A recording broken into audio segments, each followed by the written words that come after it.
So we're in Proverbs chapter 26 tonight. We're getting close to the end. It's kind of weird.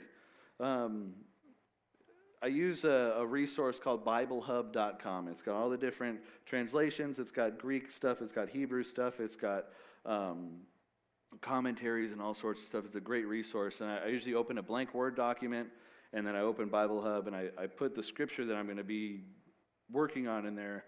And that's kind of like my foundation whenever I start writing something. And it's weird when I start scrolling all the way to the end of Proverbs. I got to get all the way to the end now. It's weird how fast that came. So anyway, Proverbs chapter 26. So this is continuing from last week where we got into some of Solomon's stuff that they I don't know if they unearthed them, but they found a bunch of Solomon's writings, and they decided to compile those and add those into the book of Proverbs here. So let's just jump right into it tonight. Got a decent amount of stuff to cover. Some of them are a little weird, and I'll do my best to try to explain, because some of them are worded a little weird, or they're talking about some concepts that are a little bit odd. But there's like chunks of stuff. There's like a bunch of stuff about fools, and there's a bunch of stuff about lazy people. Like there's some bigger chunks, which is pretty cool. But each one of these, for the most part, kind of stand apart. So I'll do verse by verse, and then again, I'll try to break it down the best I can. But we'll start with verse 1 here. Like snow in summer and like rain in harvest, so honor is not fitting for a fool. So right off the bat, snow doesn't belong in the summer.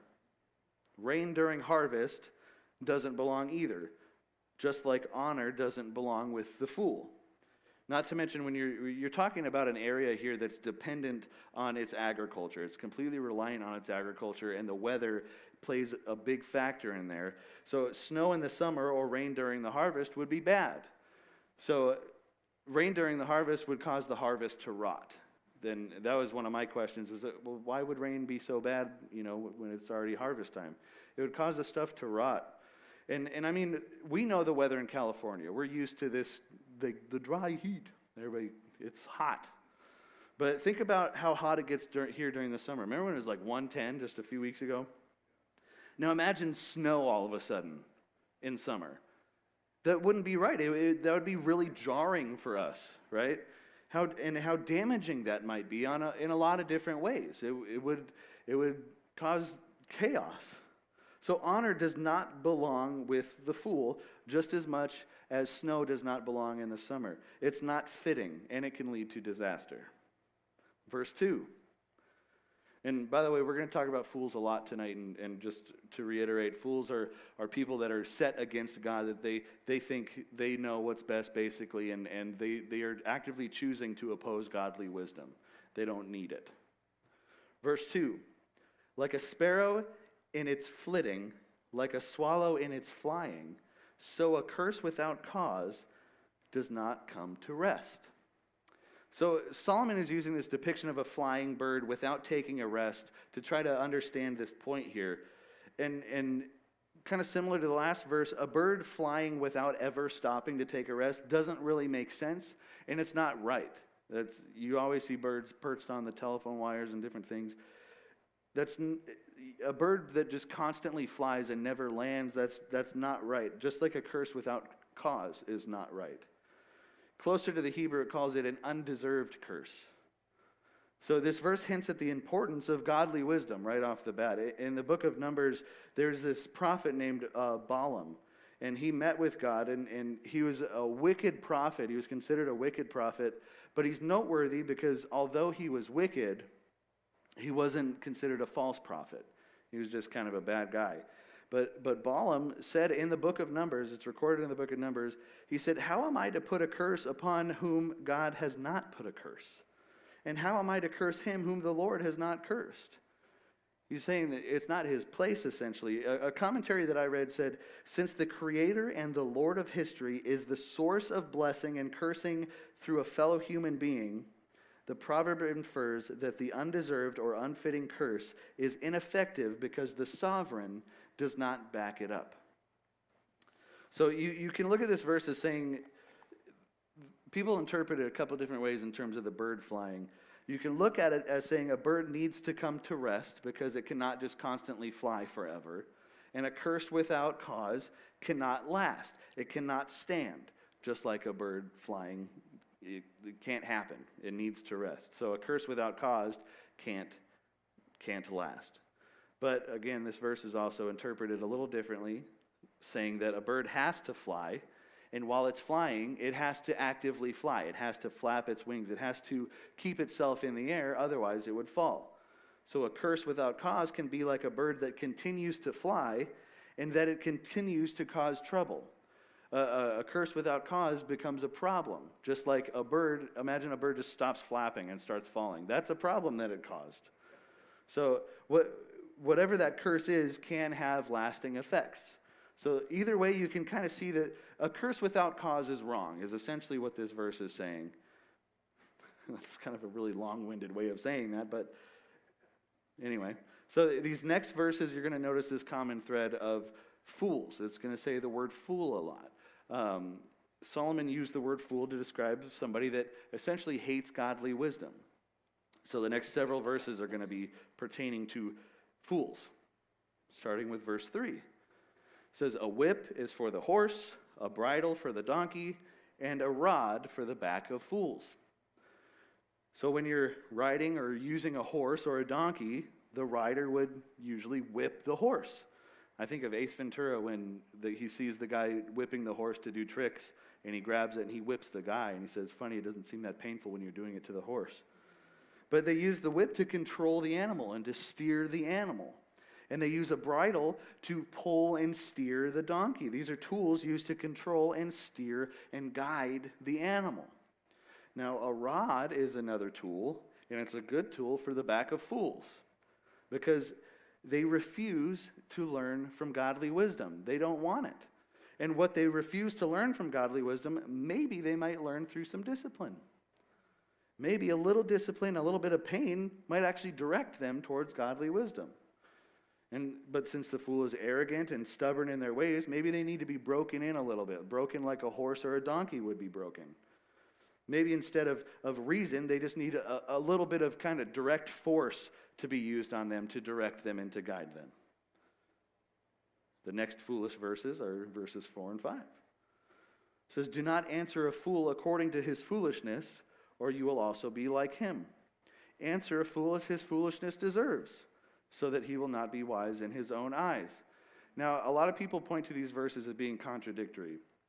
But before I get there, I like these verses. I think these are interesting verses. Because when a fool is being foolish, sometimes the correct response is maybe to not respond at all. Sometimes it's better just to avoid the situation. And this proverb kind of warns that when we get into kind of a conflict, or when we contend with them or argue with them, or we respond to a fool, we in turn look foolish.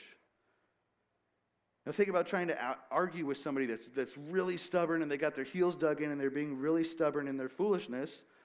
You might as well just avoid that confrontation. Don't answer a fool according to his foolishness. You can look at it as kind of not lowering yourself to that level in a way. Be the bigger person. Getting into an argument with a fool is foolishness. It's returning foolishness with foolishness. Think of Jesus as an example of this. While he was being accused, and he had all sorts of people that were shouting these false testimonies about him, he remained silent. He chose not to engage. Number one, he did that to fulfill prophecy. But number two, they were foolish people that lacked godly wisdom. So he doesn't need to engage in an argument with them. And 1 Peter reminds us of that, saying, while being abusively insulted, he did not insult in return. While suffering, he did not threaten, but kept entrusting himself to him who judges righteously. Sometimes that's the response that we need. Now, it's not always the case to completely avoid interacting with foolish people. Verse 5 says, to answer a fool as his foolishness deserves. A wise answer or a response of godly wisdom can actually expose that fool's foolishness and might even get them to change their ways. There could be a positive outcome from that. But like I said, some people look at these two verses as a contradiction because, wait a minute, one says, don't answer a fool, and one says to answer a fool. In reality, looking at it from just a practical standpoint, it's just some regular wisdom in life if you put these two together. We don't need to nitpick everything and assume, oh, they don't say the exact blah, blah, blah. Unfortunately, human problems are complicated. There's a lot of variables that go into whatever type of argument or conflict we might have. Human beings are complex individuals. There isn't always a one-size-fits-all cure for everything that comes up. Sometimes you need to use a little discernment. So whatever that situation may be, maybe you need to answer that fool, or maybe you need to stay away from that fool. The fool is set against godly wisdom, so his words are foolish. So in response to his foolish words, you need to avoid being foolish and using foolish words. I'm saying the word fool a lot. But at the same time, your response can get them to see things differently.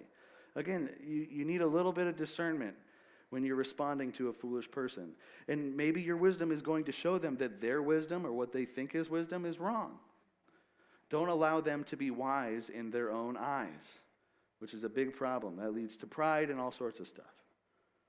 Verse 6. One who sends a message by the hand of a fool chops off his own feet and drinks violence. Interesting wording and framing for this verse here. But basically, you can't really expect a good outcome if you trust a fool to deliver a message. You're hurting yourself. Sending a fool to deliver your message, especially like a really important message, it's like cutting off your own feet because you hurt yourself. You chop off your own feet when you trust a fool to deliver your message. And you could look at it like this. Sending a fool to deliver a message is foolish. Don't be a fool. Simply put, if you send a fool to deliver a message, you could end up hurting yourself in the end. You cannot trust a fool with something important like that. Verse 7. Like useless legs to one who cannot walk, so is a proverb in the mouth of fools. Another super interesting verse. Some of these are really, really interesting. They get you thinking because it's not simply saying like, don't do foolish things. It's likening them to really creative things that get your mind kind of going. Like useless legs to one who cannot walk, so is a proverb in the mouth of fools. Really interesting. All these verses are describing the nature of the fool. And like I said, the biggest thing to remember is that the fool is kind of arrogant and stubborn, and they go against God. They're willingly going against God and his wisdom. They think they know best. They think they know what's right. But in this verse, it says a wise proverb is basically as useless to a fool as legs are to a lame person. They might try to repeat those words of the proverb, but it's essentially useless. The proverb cannot help the fool that chooses to go against godly wisdom. Even the devil can quote a Bible verse. When he's talking to Jesus in the Gospel of Matthew, he mentions the Old Testament from Psalms in the book of Matthew. But he doesn't have godly wisdom when he says it. He tried to use that verse to test Jesus and to tempt Jesus. And Jesus responded with Old Testament scripture, and he told the devil that he was wrong in doing so. He said, don't tempt me. It backfired on the devil. You didn't have godly wisdom. Just like the proverb in the mouth of the fool. It's as useless as legs to somebody that can't walk. Super interesting. Now here's another one that's pretty much just as interesting. Verse 8, like one who binds a stone in a sling, so is one who gives honor to a fool. So fools receiving honor doesn't make sense. The first verse said that. And if you have a stone in a sling, you need to let that stone fly out of the sling. That's the whole purpose of the sling. It doesn't make sense to bind a stone in a sling. That doesn't make sense. You can't sling it anymore. In fact, in all likelihood, if you tried to throw with a sling like that, the type of sling he's talking about, if you tied a rock inside the sling and tried to sling it, you're probably going to hit yourself with it. And it's going to hurt. Now, it's worth mentioning, too, Solomon's dad was David. And David used a stone in a sling to kill Goliath. And just to read it out of 1 Samuel, Yvonne, it says, David put his hand into his bag and took from it a stone and slung it and struck the Philistine on his forehead, and the stone penetrated his forehead, and he fell on his face to the ground. If David tied that stone inside the sling, it never would have worked. He wouldn't have been able to throw it. It doesn't make sense. Just like giving honor to a fool. If someone goes against God and they're going against godly wisdom, why would that deserve honor? It doesn't. It doesn't make sense. Verse 9. You know what a sling looks like? Have you seen a sling? It's basically a long piece of leather with like a wider part in the middle. You put the rock in the middle and you let go one side. Those are people do that still. It's like one of those like lost arts, like archery and stuff. No, a sling.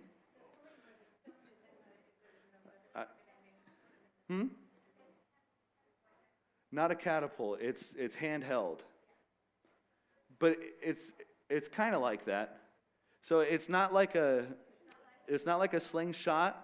It's one piece of leather, a long piece of leather with a wider part in the middle. You put the rock in the middle and hold both sides, and you sling it, and you let go of one side, and it shoots that rock out like a slingshot, essentially. But they can be lethal. This David Stone penetrated the dude's forehead. Yeah, but people still do it today and like make little TikTok videos, and they break stuff with it. It's pretty crazy. Huh? Maybe. All right, verse 9 says, like a thorn that sticks in the hands of a heavy drinker, so is a proverb in the mouth of fools. So another one that points out how proverbs spoken by fools kind of don't make sense. In this verse, it's more talking about using the proverb improperly. So it's another verse about a proverb in the mouth of a fool. The drunkard, you can imagine, he hurts himself with the thorn in his hand. So the fool hurts themselves when they attempt to speak proverbs. This alludes to the fool not being able to handle the proverb properly. Like a drunkard would get stuck with thorns when he's trying to handle sticks. A fool can't handle proverbs properly. So you can kind of imagine, the visual that I had was like, imagine like somebody super drunk trying to like pick red roses. They're not going to be careful. They're not going to be able to not hurt themselves. They're going to do that improperly. So a proverb spoken by a fool, they're not going to be able to use it properly. They're not going to be able to encourage people. Throughout this book, we've talked about the encouragement and the building up and leading people and trying to get them to have godly wisdom and how important it is. The whole first 9 chapters were about Solomon teaching his kids. If Solomon was not a believer and he didn't have godly wisdom, he wouldn't be able to teach his kids properly and be able to give them that wisdom.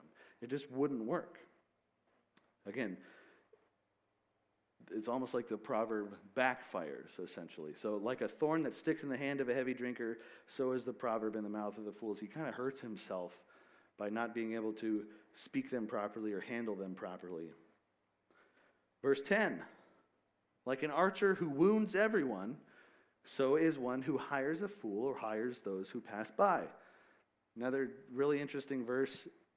You can imagine that an archer that hurts everyone is somebody that essentially can't execute their job properly. If this dude's an archer and all he's doing is hurting a bunch of people, he's not a very good archer and he's pretty dangerous. Likewise, hiring a fool or hiring just some random person off the street, there might be negative repercussions there. It might even be dangerous for you or for your business. If I hire some guy at the gas station that I just ran into and I hire him and I say, you're a doctor now, things might not go well. I don't know if he's going to be able to do his job right. If I want to trust somebody to have integrity or even perform their job properly, if they're a fool and they lack godly wisdom, I might reconsider that. We've already talked a lot about laziness and sloth and different things.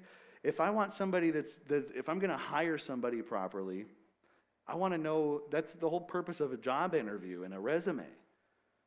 And notice it says the one who hires the people is like the archer that hurts everyone. It falls upon the person doing the hiring, the one with the responsibility to oversee. The man who shoots everybody is clearly dangerous, but the employer might not be seen to be dangerous. But in reality, he's the guy that hired that guy. He's the one that gave him the bow and arrow.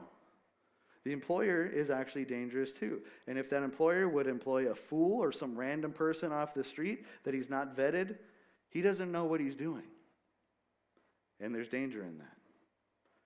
Verse 11. is a fun one. Like a dog that returns to its vomit, so is a fool who repeats his foolishness.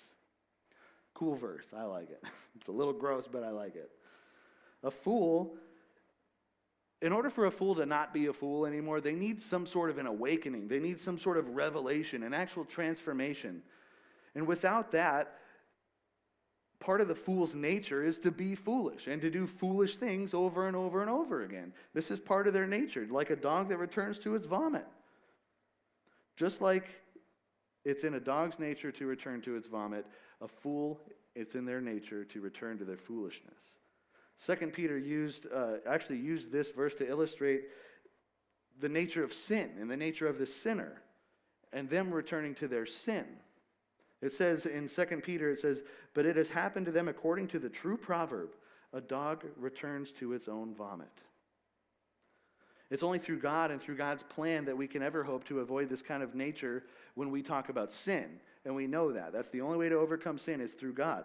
Now, talking about a foolish person, they also need a godly revelation to stop their repetitive, disgusting behavior, except they're returning to foolishness. Cool verse. Gross, but cool. Verse 12. Do you see a person wise in his own eyes? There is more hope for a fool than for him. Now, this is interesting because it's talking about somebody very similar to a fool. The fool does not want godly wisdom, but this is talking about somebody that's prideful, wise in their own eyes. Now, it's worth mentioning, too, that the fool and the prideful person, they go hand in hand a lot of the time. A lot of time, the fool can be prideful as well. I read this in a commentary. It said, "The greatest fool is the fool who does not know he is a fool." It seems that Solomon thinks that a prideful man is worse than a fool. The fool actively goes against God, and they might think that they know best. But this person imagines that he's wise, but he's not wise. He thinks that his advice is good, but his advice is wrong. He might even think that he's helping others, but in reality, he's causing problems for people.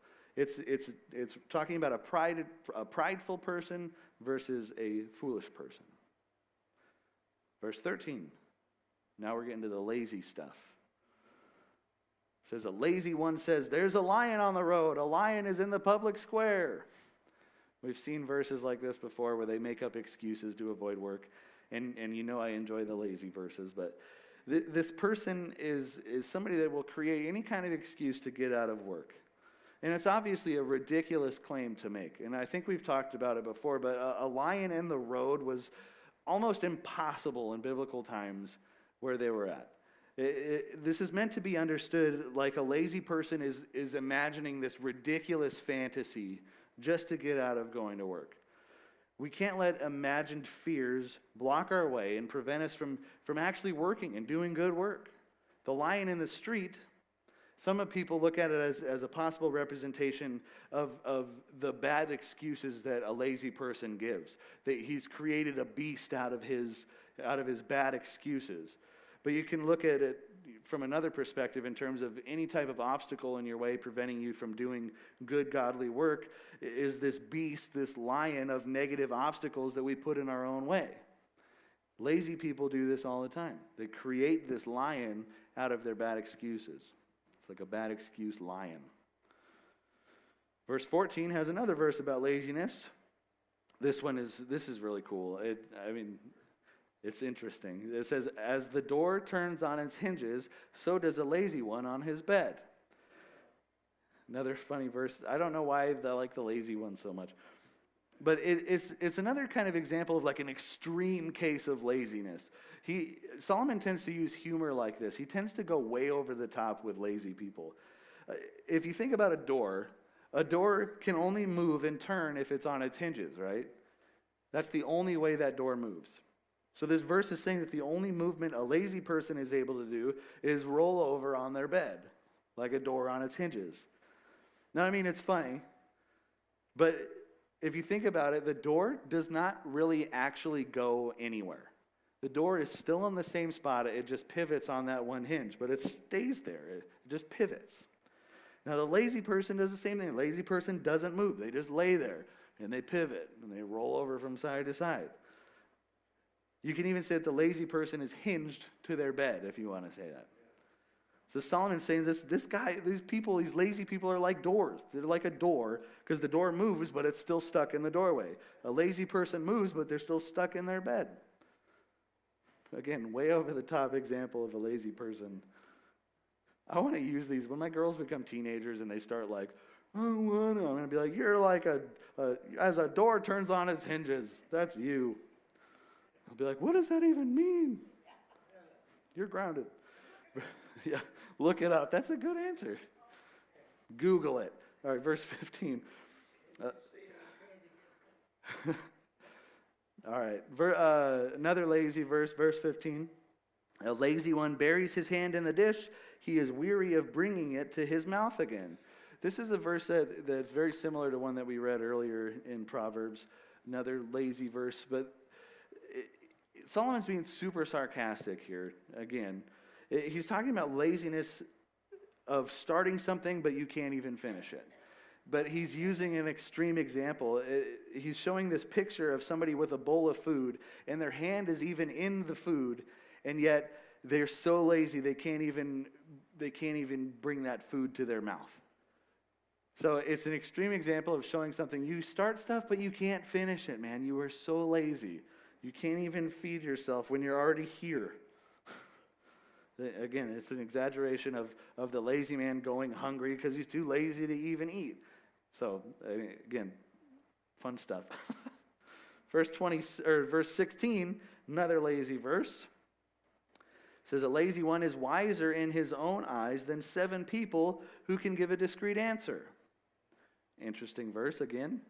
Because the lazy person might not be moving.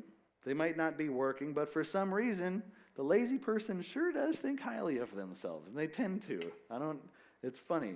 The New King James Version says, the lazy man is wiser in his own eyes than 7 men who can answer sensibly. He considers himself smarter than 7 men who can answer sensibly. Maybe the lazy man even thinks that he's wise because he refuses to work. It's like, I don't need to work. There's that kind of arrogance that comes with it. But he's not clever when he does that. That doesn't make him cool or wise just because he doesn't want to work. Again, throughout this book, we've talked about the repercussions of laziness and how bad it can be for you and for others. Now, if you put verses 13 to 16 together, all those lazy verses together, they actually describe a lazy person pretty well. I mean, they are extreme examples, but they describe it pretty well. Proverbs 26:13 to 16 describes the lazy person as somebody that doesn't want to work. They don't want to do anything. They don't really want to leave their home because they don't even want to get out of their bed. All they do is roll back and forth. They're so lazy they can't even bring their hand out of a dish to feed themselves, and they refuse wisdom, and they've actually convinced themselves that that's the better way to be, and that they're wise in their own eyes. And you can see all of that is dangerous. Absolutely dangerous. If you live your life like that, that is absolutely dangerous for you and those around you. Verse 17. Now we're going to get into some other verses here. It says, like one who takes a dog by the ears, so is one who passes by and meddles with strife, not belonging to him. Some people just enjoy getting all up in other people's business. Do you know what a nosy pepper does? It gets jalapeno business. Sorry, I love that joke. I never thought I'd be able to tell that joke up here. But even if that issue doesn't belong to them, some people like to get involved in conflict. But the problem is, by doing that, they make themselves part of that issue, and they bring that issue upon themselves by doing that. We just read a few weeks ago about Jesus avoiding doing this, if you remember. Jesus just got done teaching this big crowd, and he's talking about all this important stuff, and then somebody in the crowd yells out to Jesus and says, "Teacher, tell my brother to divide the family inheritance with me." You remember that, when he just cut him off and started talking about his business? He wanted Jesus to get involved with his issue. But Jesus said, "You there, who appointed me a judge or an arbiter over the two of you?" Like, I'm not even talking about that, guys. It's not the best idea to take a dog by the ears. You can imagine if you grab a dog by the ears, it's going to be dangerous because you're probably going to get bit. I doubt a dog's going to like that. But in the same way, you expose yourself to danger by grabbing a dog by the ears when you expose yourself to somebody else's issues or somebody else's arguments or danger when you involve yourself in their conflict. It's their conflict. Don't expose yourself to their issues or their danger because it can bite you. Verses 18 and 19 says, like a maniac who shoots flaming arrows and death, so is a person who deceives his neighbor and says, was I not joking? The best example of this that I think of that just pops in my head is the boy who cried wolf. It's a serious thing, and he freaks everybody out, and he goes, I was just kidding. And what happens? It's bad. It's got a bad outcome. Now, a lot of these verses today are kind of juxtapositions. If you don't know what juxtaposed is, it's like something that goes together but doesn't go together, kind of. In this case, the first verse, verse 18 there, describes a warrior with these weapons, and he's spreading all this destruction and chaos. But the second verse, a person that goes around just messing with other people and deceiving other people, and then just says, I was just joking. And he says he's joking, and he uses that as a crutch. People don't like those kind of people. It's annoying. You can see that both of these people bring destruction. Both of these people cause negativity. Both of these people cause trouble. Even though one is a maniac shooting flaming arrows, and one is just running around being annoying, saying, I was just kidding. They can both be dangerous people. Pretty interesting. Was I not joking? Verse 20. This is a good one. I think I've said that after every verse. It's either interesting or a good one, or I like this. For lack of wood, the fire goes out, and where there is no gossiper, quarreling quiets down. Great verse. Wood is fuel for a fire. A fire, if you got a fire burning, it needs wood. Gossip is fuel for strife and arguments and problems. Pretty plain and simple verse, ladies. Just kidding. In this situation, remove the gossip, you stifle the fight. Just like removing the wood will stifle the fire. Because wood is that fuel source. Gossip is a fuel source. James actually described the power of words being able to start fires. In the book of James, he wrote that the tongue is a fire, a world of iniquity. The tongue is so set among our members that it defiles the whole body and sets on fire the course of nature. And it is set on fire by hell. Really easy to understand this verse. Basically, a fire's not going to burn without fuel. And when somebody gossips, their words are fuel. And that argument is like fire. So if a person does not gossip, they might avoid some arguments. We got to learn to be careful with our words. Verse 21. Like charcoal to hot embers and wood to fire, so is a contentious person to kindle strife. So this one kind of plays off the last one, but instead of talking about gossip specifically, this is talking about a contentious person or a quarrelsome person. Strife and conflict and issues like that, they don't just manifest out of nowhere. They don't create themselves. In this case, it's caused by a contentious person.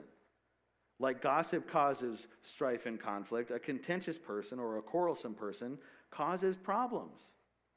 And they can start it up just like charcoal to embers or like wood to fire.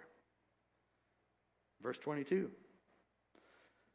This is one that repeats a proverb from chapter 18, but it says, the words of a gossiper are like dainty morsels, and they go down into the innermost parts of the body. Sometimes gossip is tasty. And this actually shows how difficult it is to avoid gossip sometimes, because as humans, we naturally enjoy that drama. Television is made up of drama, and we love to just mouth breathe and watch drama. We love drama.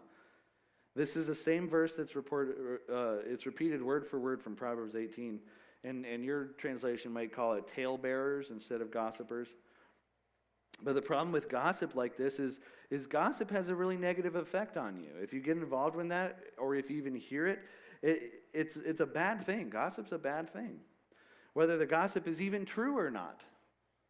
When we subscribe to that drama and all that gossip, we actually digest what we hear, and we take that in.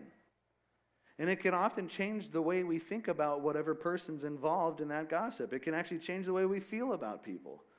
Even if the talebearer or the gossiper, even what they say is not true.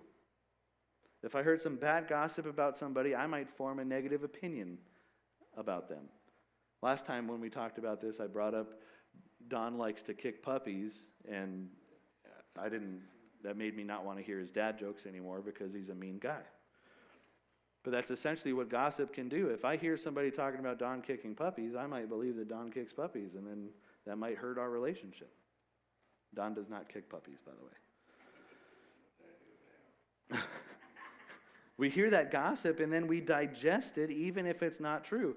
And then we still think that kind of stuff about whatever person they're talking about, which is why God talks about the importance of a true testimony. In Deuteronomy 9, it says, "A single witness shall not rise up against a person regarding any wrongdoing or sin that he commits on the testimony of one or two witnesses on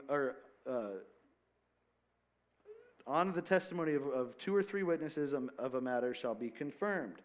1 Timothy 5 says, "Do not accept an accusation against an elder except on the basis of two or three witnesses," because people listen when they hear gossip. So it's important that what you're hearing is the truth. People might enjoy the stories that they might hear, and they actually might believe that those stories are true. And the problem with gossip is it's dangerous and it's hard to avoid. This verse actually says that the words of a gossiper are like dainty morsels. They're tasty, they're delicious. We like gossip, but that's why it's dangerous, and that's why it's hard to avoid. A lot of times, those dangerous and hard things to avoid are things that we just need a little bit more diligence in. This verse shows that they're delicious, but they negatively affect us. So we should be careful about what words we actually listen to. Say, I don't want to hear it. Verse 23. "Like an earthenware vessel overlaid with silver impurities are burning lips and a wicked heart." This verse is kind of talking about hypocrisy here, kind of pointing out that it's talking about saying one thing and believing another. It's referring to somebody using clever words to hide their kind of evil intentions.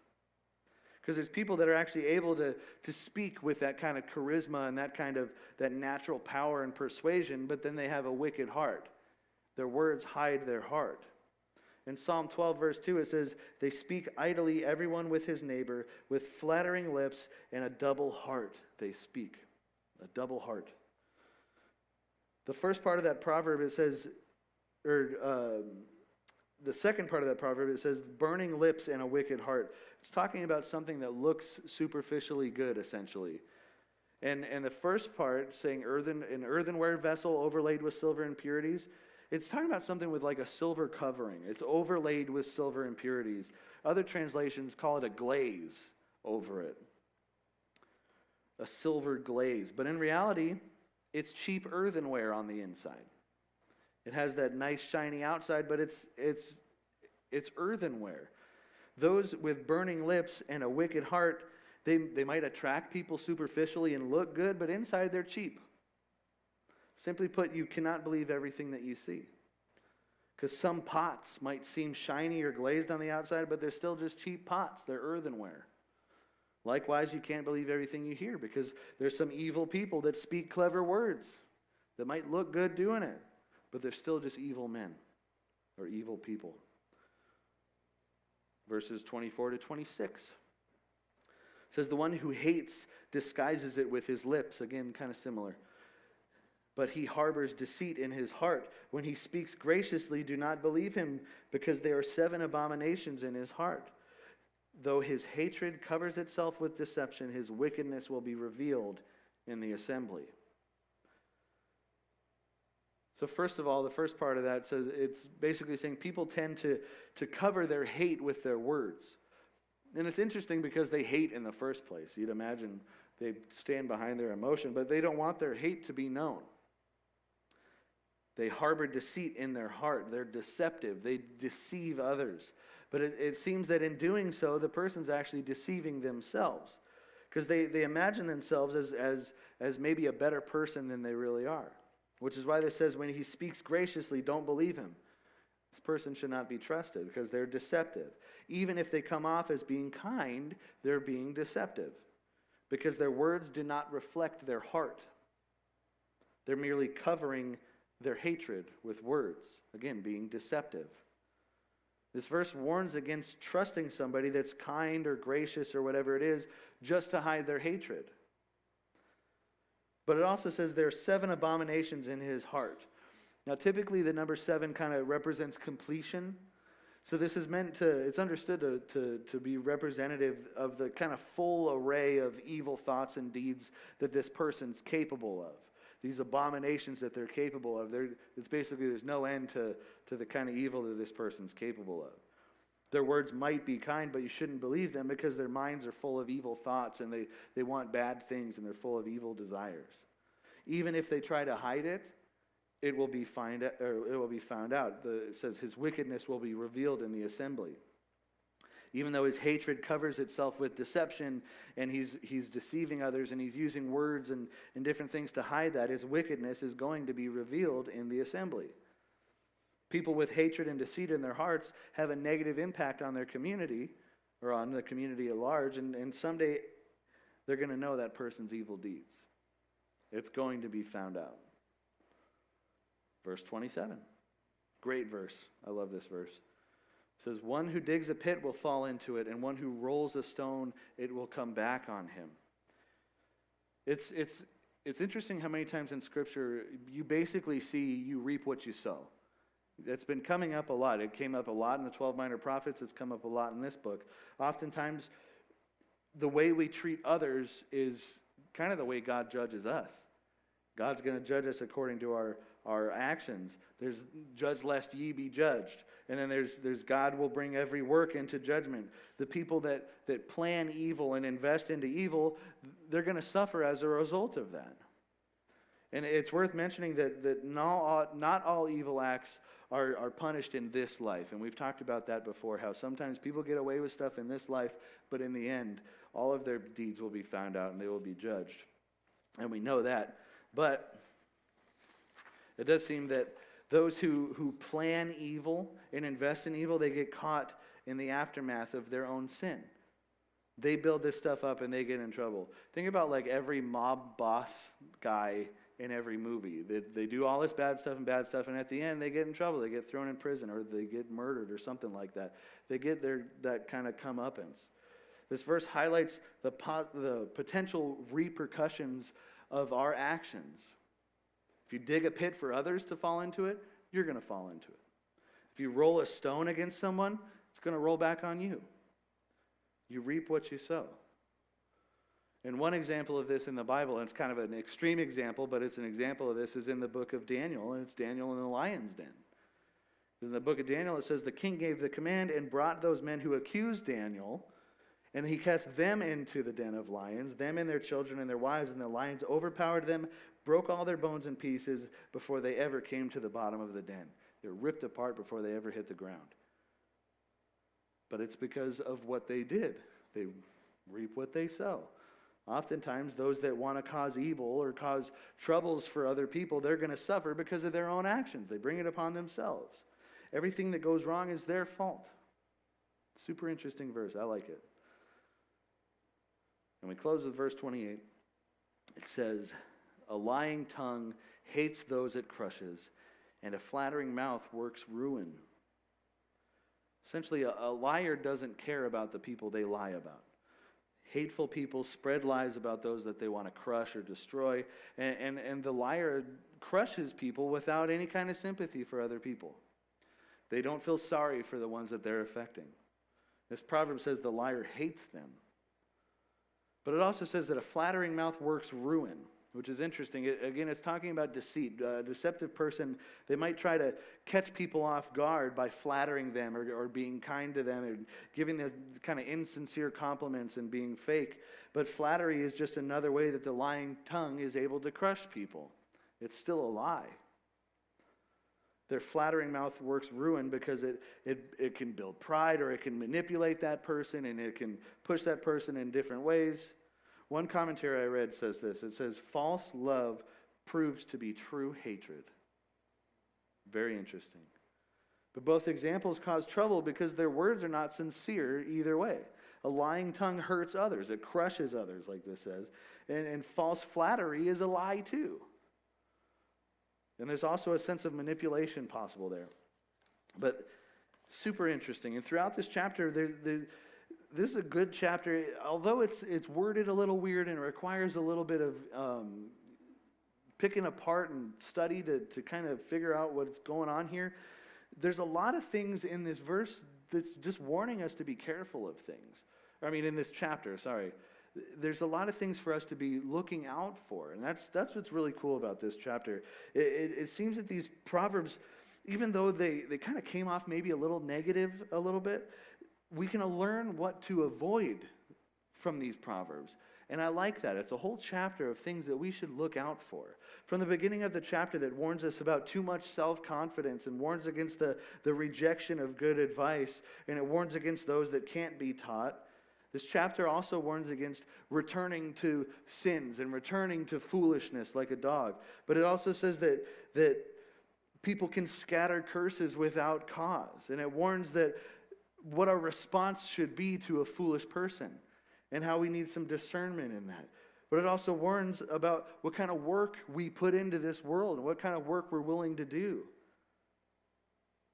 Negativity and negative works often find their way back to the person who put that negativity out there. One who digs a pit will fall into it. One who rolls a stone, it will come back on him. One of my favorite Bible resources, which is Bible Hub, I told you about it earlier. It gave a quick overview of this chapter, of chapter 26. And I just wanted to read that in clothing too.